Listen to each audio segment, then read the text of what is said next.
높은 산으로 둘러싸인 산골 마을이 있었습니다. 산 위에는 인자한 사람의 얼굴을 담은 큰 바위가 서 있었는데 사람들은 그 바위를 일컬어 큰 바위 얼굴이다 라고 불렀습니다. 그 마을에는 대대로 내려오는 전설이 하나 있었습니다. 그것은 언젠가 큰 바위 얼굴을 닮은 사람이 나타나서 마을 사람들을 행복하게 해줄 것이라고 하는 전설입니다. 때론 그 마을 출신 중에 성공한 사람들이 고향으로 돌아올 때면은 혹시 자신이 그 사람이 아닐까 기대를 했으나 모두 다 아니었습니다. 그런데 그 마을에는 날마다 큰 바위 얼굴을 바라보면서 마음속으로 대화하고 그런 인물이 나타나기를 고대했던 어니스트라고 하는 어린 소년이 있었습니다. 그 소년은 고향을 찾아온 여러 유의 성공한 사람들의 모습 속에서 큰 바위 얼굴을 찾으려고 했으나 결국은 전설 속의 인물은 만나지를 못했습니다. 그러던 중에 어니스가 어른이 되고 그 마을의 지도자가 되었습니다. 그는 사랑과 지혜와 온유함으로 마을 사람들을 섬기고 가르쳤습니다. 어니스가 노인이 됐던 어느 날 그는 마을 사람들 앞에서 이야기를 합니다. 모든 마을 사람들은 편안한 자세로 그의 말에 귀를 기울입니다. 어니스트의 이야기에 마을 사람들은 마음이 움직이기 시작합니다. 바로 그때 어떤 시인이 말을 하기를 닮았다. 어니스트의 얼굴이 큰 바위 얼굴을 닮았다 라고 말을 합니다. 그러자 마을 사람들은 그러고 보니 정말 닮았네. 어니스트 영감이야말로 정말 큰 바위 얼굴을 닮았어 라고 이구동성으로 말을 하기 시작을 합니다. 하지만 할 말을 다 마친 어니스트는 자기보다 더 현명하고 더 나은 사람이 큰 바위의 얼굴 같은 용모를 가지고 나타나기를 소망을 하면서 종종 걸음을 하고 자기 집으로 돌아갑니다. 미국의 경건한 청교도 후예이자 유명한 작가인 나다니엘 호선의 큰 바위 얼굴이라고 하는 단편 소설의 이야기입니다. 호소는 이 이야기를 통해서 사람이 무엇을 바라보느냐, 무엇을 생각을 하느냐, 무엇을 모델로 삼고 있느냐에 따라서 사람은 그렇게 닮아간다, 그렇게 변화간다, 변해져 간다라는 교훈을 우리에게 심어주고 있는 것입니다. 5월 가정의 달을 맞이하면서 저는 가정에 대해서 몇 차례 설교를 했습니다. 첫 주에는 아이에게 예수님의 축복을, 그리고 둘째 주에는 샘머리 앞에 일어서라고 하는 말씀을, 그리고 지난주에는 우리가 선교주의를 지켰고, 그리고 오늘은 그리스도인 부부에 대해서 말씀을 전하고자 합니다. 이 아침에 예배드리는 성도님, 가정의 행복은 우리뿐만이 아니고 모든 인류가 꿈꾸어온 소망입니다. 행복한 가정은 어떤 모습일까? 여러분은 행복한 가정의 모습이 어떤 모양이라고 생각을 하십니까? 많은 것을 소유한 가정일까? 가족 모두가 다 건강한 가정일까? 사회적으로 명성을 얻은 가정일까? 무언가를 성취한 가정일까? 물론 이것은 우리의 삶에 있어서 부분적인 행복의 조건은 될 수 있을 것입니다. 그러나 성경은 인생의 영화는 들의 꽃과 같이 시들어버릴 거고 말 것이라고 말을 합니다. 오늘 읽은 본문은 그리스도 안에서 새 가정을 이룬 부부가 가정의 행복을 위해서 무엇을 바라보고 무엇을 생각을 하고 무엇을 모델로 삼아야 되는가 하는 내용을 우리에게 들려주고 있습니다. 주일 이 아침에 행복한 가정이라는 제목으로 하나님의 말씀 받기 원합니다. 첫째로, 행복한 가정은 아내들은 자기 남편에게 복종해야 됩니다. 거부감이 느끼십니까? 성경 말씀입니다. 오늘 읽은 22절에서 24절 말씀 같이 읽겠습니다. 아내들이여 자기 남편에게 복종하기를 주께 하듯하라. 이는 남편이 아내의 머리됨이 그리스도께서 교회의 머리됨과 같음이니 그가 친히 몸의 구주시니라. 그러나 교회가 그리스도에게 하듯 아내들도 범사에 그 남편에게 복종할지니라 했습니다. 오늘 본서를 기록하고 있는 사도 바울은 가정의 행복을 교훈을 하면서 남편에 대한 아내의 도리를 먼저 말을 하고 있습니다. 그것은 자기 남편에게 복종을 하기를 주님께 하듯 하라라는 명령 형태입니다. 그 복종의 원리는 그리스도께서 교회의 머리됨의 원리와 같다라고 표현을 합니다. 바울은 가정을 설명을 하기를 그리스도와 교회와의 관계, 그 신비로운 관계를 가지고 가정을 설명을 하고 있습니다. 여기 머리라고 하는 것은 질서의 상징입니다. 권위의 상징입니다. 즉 아내가 남편에게 복종하는 것은 가정을 세우고 가정을 행복하게 하는 첫 번째 원리라고 하는 말입니다. 지금 남녀의 인권을 말하고 있는 것이 아닙니다. 하나님의 형상으로 지음을 받은 모든 남녀는 동등합니다. 그렇다고 권위주의를 말하는 것도 아닙니다. 어떤 주의를 말하는 것이 아닙니다. 가정의 권위를 성경은 말을 하고 있습니다. 그 권위는 성경이 말하고 있는 권위입니다. 하나님이 세우신 권위입니다. 이 원리가 가정에 적용이 되면은 행복한 가정을 세울 수 있다라는 성경의 가르침인 것입니다. 사람들은 하나님의 말씀을 떠나서 행복할 줄 알지만은 아닙니다. 하나님의 말씀대로 살면 사람은 행복해집니다. 그래서 신명기에는 너희의 행복을 위하여서 하나님의 말씀을 지켜야 된다고 표현을 합니다. 바울은 남편과 아내와의 관계를 그리스도와 교회와의 관계로 설명을 하고 있습니다. 그리스도와 교회와의 관계가 어떤 관계입니까? 교회가 아무리 선한 일에 열심을 하고 건물을 아름답게 꾸미고 사람들이 구름대처럼 모여도 예수님의 말씀에 순종하지 아니하면 교회는 교회일 수가 없는 것입니다. 예수님을 영화롭게 하지 않는다면 교회일 수가 없는 것입니다. 교회는 예수님의 말씀에 순종하고 예수님을 존귀하게 여길 때에 교회는 교회다워지고 아름다운 교회가 되는 것입니다. 이와 같이 아내는 남편에게 복종함이 하나님이 세우신 가정 행복의 제1원리다라고 성경은 우리에게 들려주고 있습니다. 그렇다면 아내가 남편에게 복종해야 될 성경적인 근거가 무엇이겠습니까? 성경에서는 한 4가지 정도를 우리에게 소개를 하고 있습니다. 첫째는 하나님께서 남자를 먼저 지으시고 여자는 남자를 돕는 배필로 지으셨기 때문입니다. 창세기 2장 18절에 여호와 하나님이 가라사대 사람의 독처하는 것이 좋지 못하니 내가 그를 위하여 돕는 배필을 지으리라. 아담을 돕는 배필로 하나님께서 하와를 지었습니다.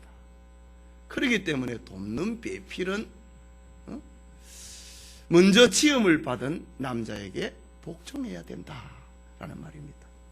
둘째는 하나님께서 남자를 여자의 머리로 세웠다고 합니다.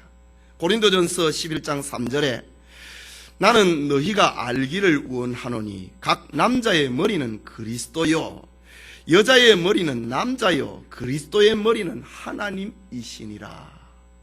여자의 머리가 남자라고 표현을 하고 있습니다.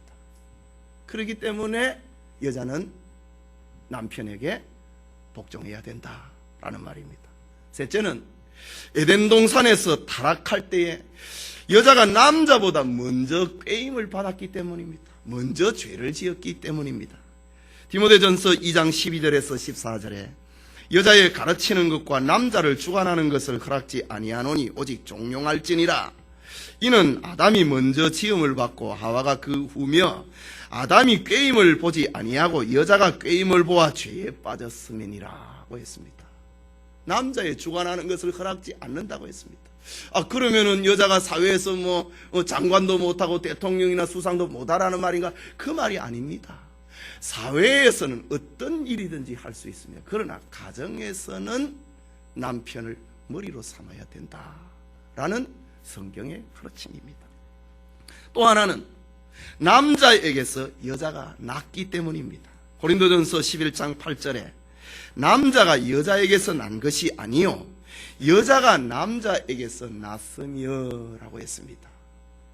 하나님께서 여자를 지으실 때에 하와를 지으실 때에 아담으로 하여금 깊은 잠에 들게 하시고 그리고 그 갈비뼈를 빼어서 여자 곧 하와를 지었습니다.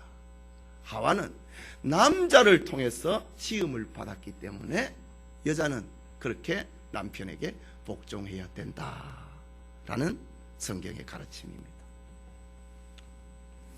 이런 성경의 가르침에 불편하신 부인 되신 분들이 있습니까? 어떤 부인들은 목사님 해도 너무하네요. 원수 같은 남편을 어떻게 예수님처럼 사랑하란 말입니까? 원수 같은 남편을 어떻게 예수님에게 하는 것처럼 복종하라는 말입니까? 해도 너무한다 라는 분이 있을 것입니다. 그러나 몰라서 복종하는 것이 아닙니다. 참 사랑은 알면서 속아주는 것입니다. 존경할 만한 가치가 없어도 성경의 권위와 가정의 행복을 위해서 복종을 하라고 하는 주님의 명령입니다. 여러분, 아내된 여러분, 남편을 가정의 머리로 세우는 것이 비참하다고 생각을 하십니까? 히브리 격언에 남편을 왕으로 모셔라, 그리하면 그대는 왕후가 될 것이다 라는 히브리인들의 격언이 있습니다. 만일 아내가 남편을 우습게 알면은 자녀들 또한 아버지의 권위를 인정하지 않을 것입니다. 만일 남편을 운전수처럼 생각을 하면 자기는 차장이 될 것입니다. 종처럼 생각을 하면 자기는 하녀가 되고 말 것입니다. 오늘날에 얼마나 여건이 신장이 되어 있습니까? 아내가 가진 것이 많고 학식이 뛰어나고 외모가 아름답다 할지라도 남편을 머리로 생각하지 아니하면은 그는 행복을 얻을 수가 없다라는 것입니다. 아내의 자기 행복을 위해서라도 아내는 남편에게 복종해야 된다라는 말입니다. 영국의 유명한 수상인 마가렛 대처를 기억할 것입니다. 대처는 철의 여왕이라고 하는 별명을 얻을 정도로 지난날 잃어버렸던 대영 제국의 영광을 회복을 하고 영국을 세계 인류 국가로 올려놓았던 수상입니다. 대처가 수많은 사람들에게 존경을 받을 수 있는 많은 이유를 가지고 있었지만은 그 중에 하나는 그가 외국으로 출장을 가는 일 외에는 정확한 시간에 퇴근을 하고 바구니를 들고 시장에 바다가 남편의 음식을 손수장만했다고 합니다. 대처는 아내의 일을 남에게 맡기지 아니했습니다. 그 바쁜 중에도 집안을 돌아보고 집안을 청소하는 일들을 그는 틈틈이 감당했다고 합니다. 그래서 사람들은 대처 수상의 리더십은 그의 집무실에서 나온 것이 아니고 가정생활로부터 국민들의 존경과 마음을 얻게 되었다라고 사람들은 그렇게 말을 합니다. 아내된 여러분, 여러분의 행복은 가정으로부터 나오는 것임을 기억을 해야 됩니다. 행복이 여러분의 펜 끝에 있는 것이 아닙니다. 행복이 여러분의 사무실에 있는 것이 아닙니다. 행복은 여러분의 마이다스의 손과 같은 재주에 있는 것도 아닙니다. 행복은 가정에서 남편에게 복종함으로 시작이 된다 라고 성경은 교훈하고 있습니다. 이런 축복이 우리 아내된 분들에게 있기를 소원합니다. 남편 되신 분들 너무 기분이 좋습니까? 계속 말씀을 받아야 됩니다. 둘째로, 행복한 가정은 남편들은 아내를 자기 몸처럼 사랑해야 됩니다. 본문 25절 말씀에 남편들아 아내 사랑하기를 그리스도께서 교회를 사랑하시고 위하여 자신을 주심같이 하라. 지금 우리는 세상의 가정윤리를 듣고 있는 것이 아닙니다. 하나님의 말씀을 듣고 있습니다. 남편들아 아내 사랑하기를 그리스도께서 교회를 사랑하시고 위하여 자신을 주심같이 하라. 또 28절에 이와 같이 남편들도 자기 아내 사랑하기를 제 몸같이 할지니 자기 아내를 사랑하는 자는 자기를 사랑하는 것이라. 자기가 행복해진다 이 말입니다. 그리고 33절에 보면 그러나 너희도 각각 자기 아내 사랑하기를 자기같이 하고 아내도 그 남편을 경외하라 라고 했지요. 이제 바울은 에베소 교회에 편지하기를 남편들에게 명령을 합니다. 해도 되고 안 해도 되는 게 아니고 명령의 형태입니다. 남편들은 아내 사랑하기를 그리스도께서 교회를 위하여서 십자가에 죽으신 것처럼 사랑하라고 합니다. 주님이 교회를 십자가상에서 어떻게 사랑했습니까? 주님의 사랑은 우리의 약점을 알고 사랑했습니다. 우리의 추함을 알고 사랑했습니다. 우리의 부족함을, 우리의 연약함을 다 아시고 사랑했습니다. 주님이 내 너 모르고 사랑했다 이렇게 되면 어떻게 되겠습니까? 주님은 우리를 다 알고 자신의 몸을 십자가에 죽기까지 우리를 사랑했다라고 했습니다. 지금 이 원리를 그대로 바울은 남편이 아내를 향한 도리로 설명을 하고 있는 것입니다. 남편은 아내의 여러 약점을 알면서 사랑해야 됩니다. 주님이 교회를 위해서 하셨던 것처럼 사랑해야 됩니다. 그 사랑은 변함없이 하는 사랑입니다. 주님의 사랑이 중단이 끝이 아니지 않습니까? 변함없는 사랑입니다. 아내가 남편의 미움을 받고 산다면 아내는 공격적이 되고 말 것입니다. 신경질적인 사람이 되고 말 것입니다. 아이들을 향한 교육과 사랑도 쓰다듬고 격려하고 보스듬기보다는 핀잔을 주고 꾸짖고 학대하고 말 것입니다. 그러면 아이들은 점점 더 나빠지고 될 것입니다. 남편 된 여러분, 어떻게 주님이 십자가에 못 박혀 죽은 것처럼 내가 아내를 사랑할 수 있단 말입니까? 옛날에는 그랬는데 살다 보니까 별론데요. 어떻게 그렇게 살 수 있단 말입니까? 너무나 불가능하고 힘들다고 생각을 하십니까? 오늘 성경의 배경을 보면은 오늘의 아내 사랑이 얼마나 더 쉽다고 하는 것을 알게 됩니다. 오늘 본서가 기록이 될 때 당시에 유대 사회에서 여성의 지위는 표현할 길이 없을 정도로 열악했습니다. 아침 기도 시간에 유대인 남자들이 하는 기도의 제목이 무엇인지 아십니까? 유대인 남자들의 매일 아침마다 빠지지 않는 기도 제목은 나는 이방인으로 태어나지 않는 것에 대해서 하나님 감사합니다. 둘째는 나는 짐승으로 태어나지 않는 것에 대해서 감사합니다. 세 번째로 유대인 남자들은 나는 여자로 태어나지 않는 것에 대해서 감사합니다. 이것이 유대 사회였습니다. 이것이 유대 사회에서 여성의 지위였습니다. 여성은 완전히 남성의 소유물이었습니다. 이혼 문제에서 특별한 경우를 제외하고는 여자에게는 이혼할 수 있는 권한 자체도 없었습니다. 뿐만 아니라 이 편지를 받고 있는 에베소 교회는 그리스 로마 문명의 영향권 안에서 있는 교회입니다. 당시의 여성의 지위는 그야말로 비인격적이었습니다. 남자들의 매춘은 생활의 일부였습니다. 남자들이 원하는 때는 언제든지 이혼을 할 수 있었습니다. 그리스 로마 사회에서 말입니다.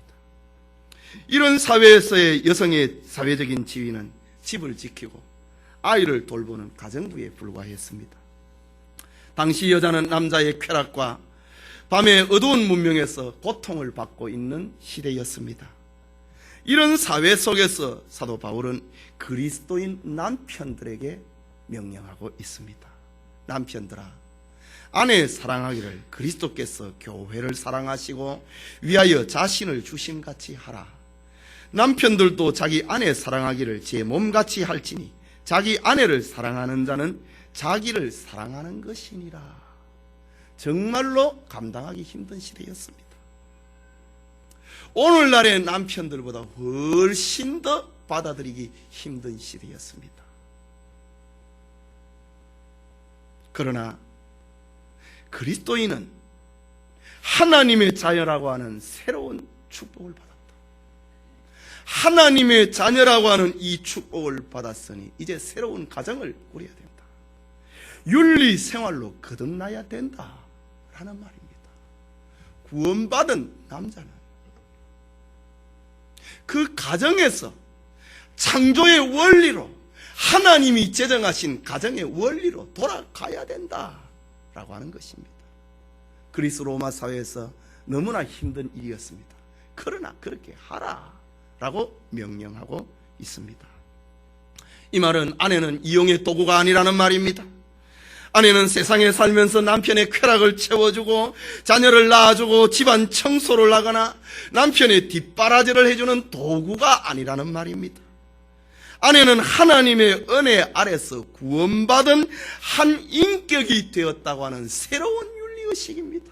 새로운 가정의 개념입니다. 그러므로 남편은 아내를 사랑해야 된다. 그럴 때에 남편은 그리스도 안에서 얻어지는 가정의 행복을 얻을 수 있을 것이다 라고 했습니다. 몇 년 전에 상영된 멜 깁슨의 패션 오브 크라이스트라고 하는 영화를 보신 분이 있을 것입니다. 이 영화를 보면은 우리가 몇 가지 느끼게 되는데, 인간이 그렇게 잔인할 수 있을까에 대해서 몸서리치게 됩니다. 예수님을 십자가에 못 박는 과정을 그 영상해 놓은 작품이지요. 사람이 저렇게 잔인할 수 있을까를 영화를 통해서 보여줍니다. 그리고 또 하나는 사람의 죄가 그렇게 무서운 것인가를 우리에게 알려줍니다. 그리고 예수님이 우리를 구원하기 위해서 저렇게 고난을 당하셨구나 라는 생각에 우리는 화면에서 할 말을 잊어버리고 마는 것입니다. 그렇다면 남편들은 아내를 위해서 아내를 사랑하되 그리스도처럼 수고하고 무거운 짐을 대신 짊어져야 된다라는 말입니다. 남편 되신 여러분, 아내에게 자존심을 주장하는 바보 같은 남편이 없기를 바랍니다. 예수님은 성도를 위하여서, 교회를 위하여서 자기 권위를 주장하지 아니했습니다. 자기 자존심을, 자기 이기심을 조금도 내세우지 아니했습니다. 주님은 우리를 구원하기 위해서 하나님의 아들이라고 하는 영광의 자리를 버렸다고 했습니다. 그 사랑을 증명하기 위해서 십자가에 자기 몸을 못 박히도록 내버렸다고 표현을 하고 있습니다. 바울은 남편들에게 명령합니다. 그리스도께서 교회를 위해서 하신 것처럼 수고하고 무거운 짐을 대신 짊어주라고 하는 말입니다. 여러분, 우리가 기도할 때에 주님, 나의 짐을 대신 짊어져 달라고 기도하지 않습니까? 주님은 우리의 모든 무거운 짐을 대신 짊어져 주시는 하나님의 어린 양이기 때문에 그런 기도를 합니다. 남편들은 아내를 위해서 무거운 짐을 대신 져주어야 됩니다.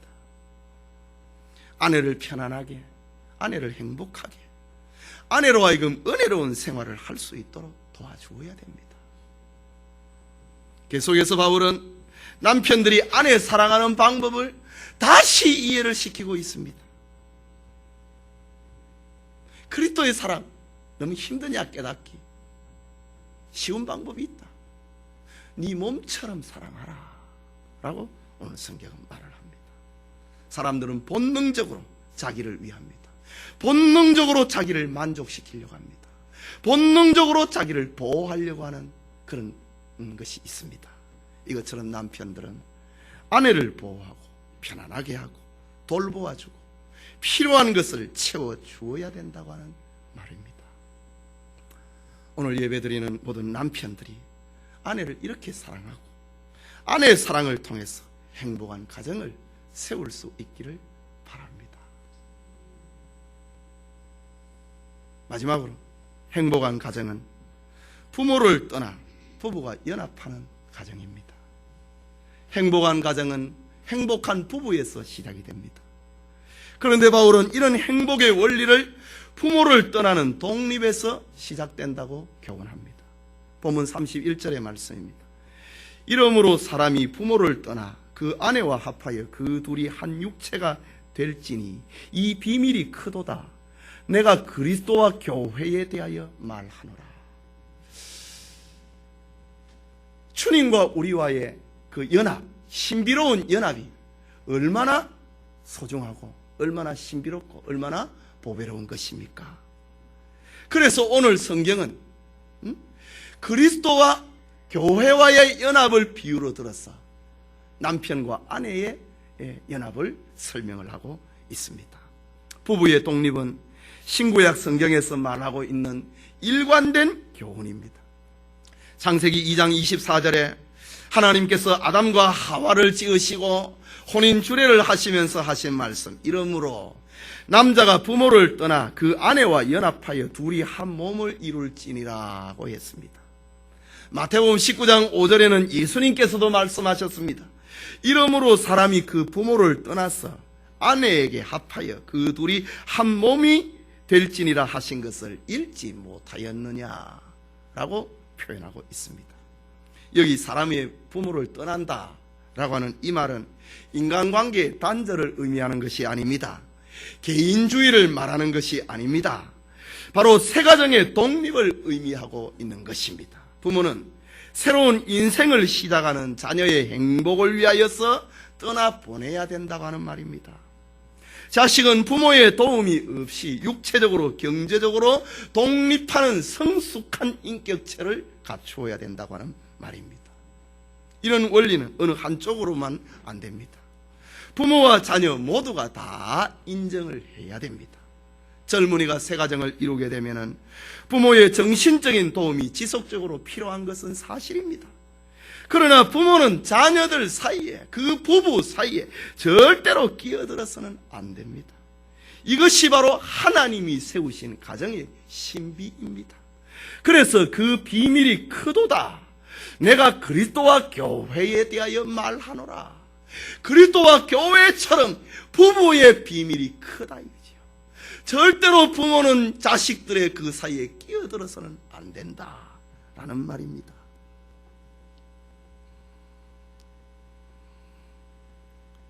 행복한 가정은 부모를 떠나면서 시작이 된다는 말입니다.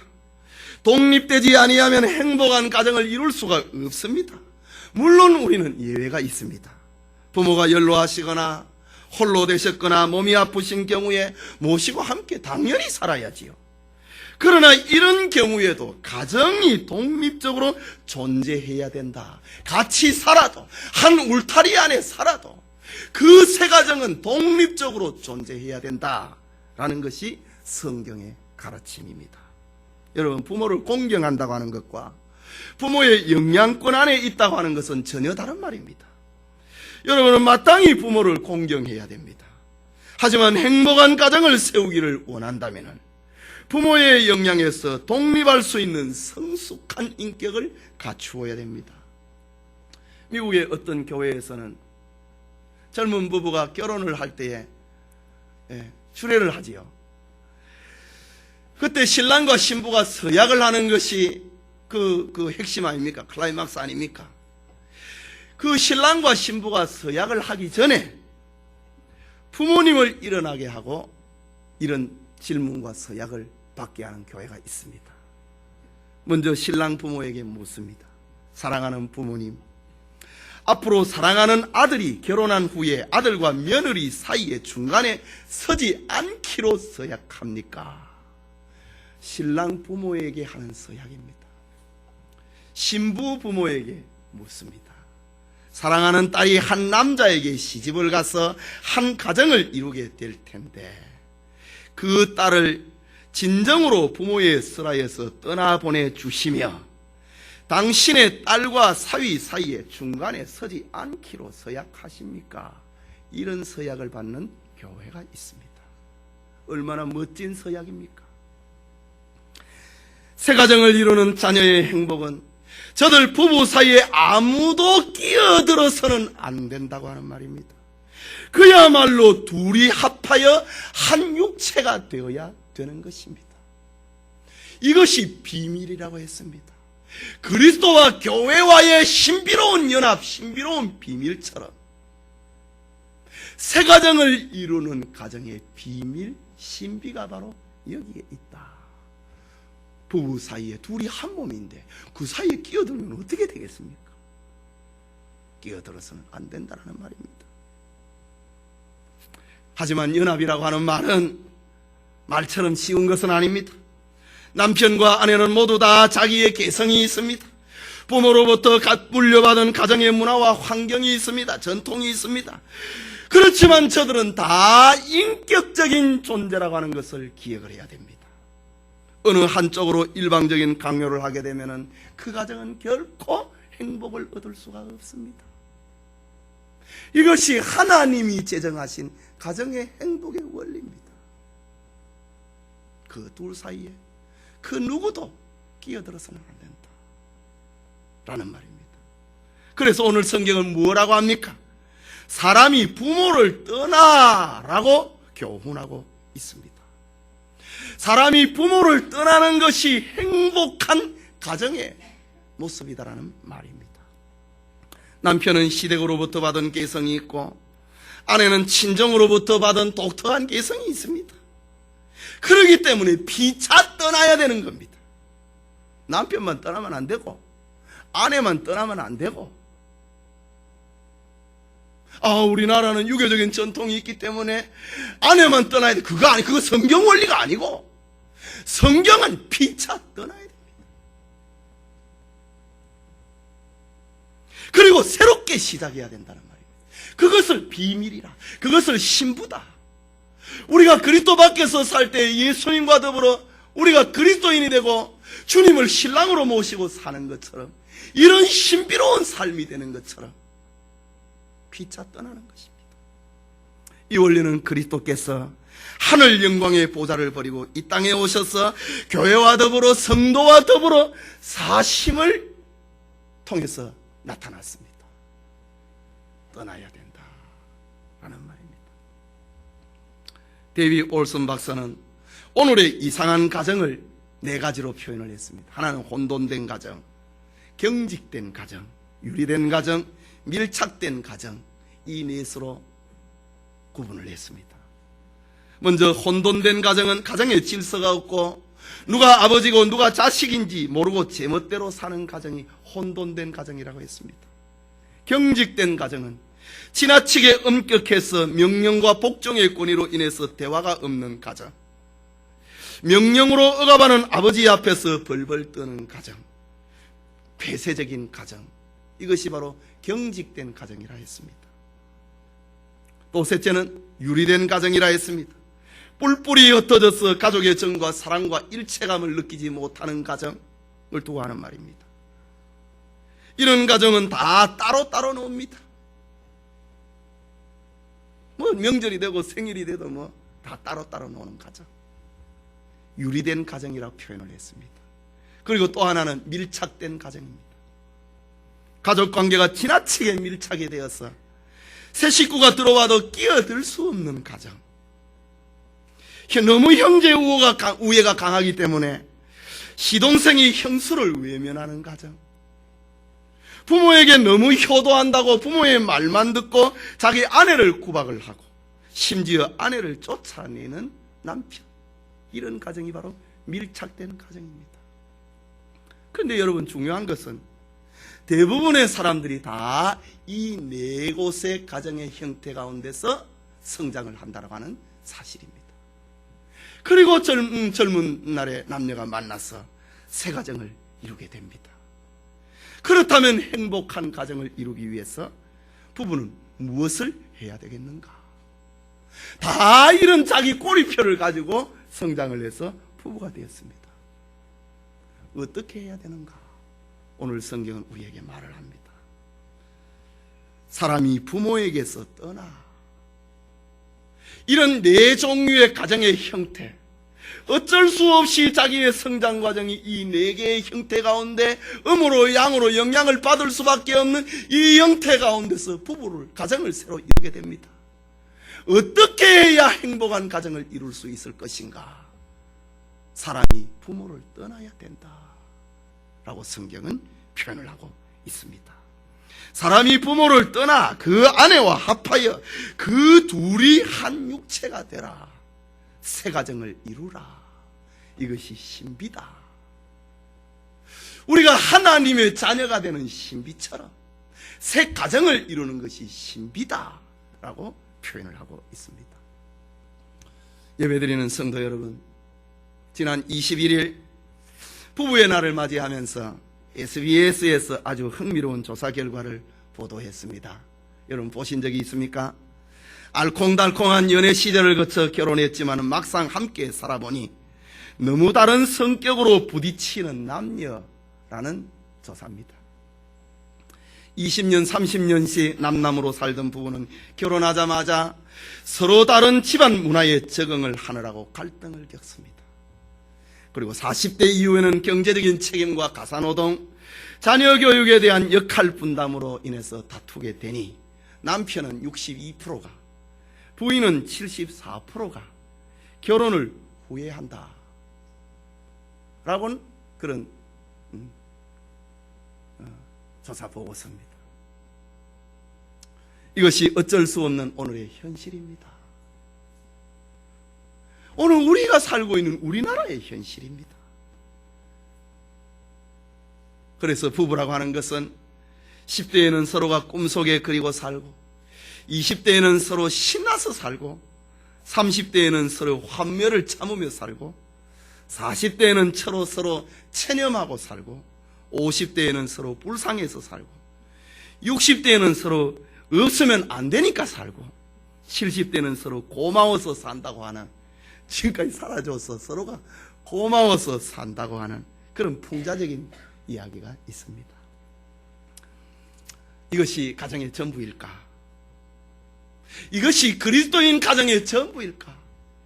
그리스도인의 가정이 세상의 가정처럼 이것이 전부일까? 그게 아닙니다. 주님이 우리를 구원하셔서 하나님의 자녀 삼아주신 것처럼 하나님은 자신이 제정하신 축복의 기간인 가정이 회복되기를 원하신다라는 말입니다. 당시 그리스 로마 사회에서 가정이 회복되기를 원하는 메시지, 여전히 오늘 우리에게도 해당되는 메시지입니다. 가정이 치료받기를 원하신다고 하는 말입니다. 그래서 의사이자 기독교 심리학자인 폴 투르니에는 병을 치료하지 말고 인격을 치료하라 라는 유명한 말을 남겼습니다. 행복한 가정을 위한 치료가 무엇입니까? 오늘 성경을 통해서 우리는 받았습니다. 하나님은 행복한 가정을 치료하기 위해서 아내는 남편을 가정의 머리로 인정을 하고 남편에게 복종하라고 명령합니다. 이것이 치료입니다. 나는 그래 못하겠다. 행복을 느낄 수가 없습니다. 이는 성도가 주님과 주님의 말씀에 대해서 복종하듯이 아내된 이들은 남편에게 그렇게 해야 된다. 그래야 행복한 가정을 세울 수 있다. 그러면 우리 남편은 교회도 안 다니는데요. 베드로전서 3장에는 안 믿는 남편이라고도 그렇게 하라고 했습니다. 그러다 보면은 이 남편을 구원할 것이라고 표현을 했습니다. 남편은 아내를 사랑하라고 했습니다. 이는 그리스도께서 교회를 사랑하고 교회를 위하여서 자기 몸을 십자가에 내어주셨듯이 그렇게 사랑하라고 했습니다. 이것이 회복의 원리입니다. 이것이 행복한 가정, 하나님이 제정하신 가정의 원리입니다. 이 원리가 너무 힘드냐? 다시 너희에게 설명을 한다. 남편들에게 설명을 한다. 네 몸처럼 사랑해라. 네 몸을 얼마나 아끼느냐, 네 몸이 병들면 얼마나 아파하느냐, 네가 하고 싶은 거 얼마나 하고 싶어하느냐. 아내도 그렇게 해주라 이 말입니다. 그리고 행복한 가정을 위해서는 부모는 자식을 떠나보내는 용기를, 자식은 부모를 떠나 부부가 연합하여 한 몸을 이루는 그런 성숙함을 나타내야 되는 것입니다. 여러분, 행복한 가정이라고 하는 것은 가만히 있으면 저절로 오는 것이 아닙니다. 오늘 명령하라 그거 있지요. 행동을 강조하고 있는 메시지 아닙니까? 명령의 형태 아닙니까? 가만히 있으면 되는 게 아니라는 말입니다. 주님이 가만히 있음으로 인해서 우리가 구원받은 거 아니듯이 주님이 하늘의 영광의 보좌를 버리고 이 땅에 오셔서 33년을 사시고 그리고 십자가에 못 박혀 죽으심을 통해서 우리를 구원해낸 것처럼 남편들은 아내를 그렇게 해야 된다. 노력입니다. 행동입니다. 가만히 있으면 저절로 오는 것이 아닙니다. 그리스도와 교회와의 관계처럼 애쓰고 땀 흘리고 수고해야 된다고 하는 말입니다. 육체의 본능과 싸워야 된다고 하는 말입니다. 억지로라도 복종하고 억지로라도 사랑하고 억지로라도 부모를 떠나야 된다고 하는 말입니다. 부부 사이에 그 누구도 끼어들면 행복한 가정을 세울 수가 없다고 하는 하나님의 말씀입니다. 이 행복의 원리를 존중하고 이 원리를 닮으려고 한다면 큰 바위의 얼굴을 소망했던 소년 어니스트처럼 언젠가는 꿈을 이루게 될 것입니다. 영천의 모든 성도님들이 행복한 가정을 세우는 축복이 함께 하시기를 소원합니다.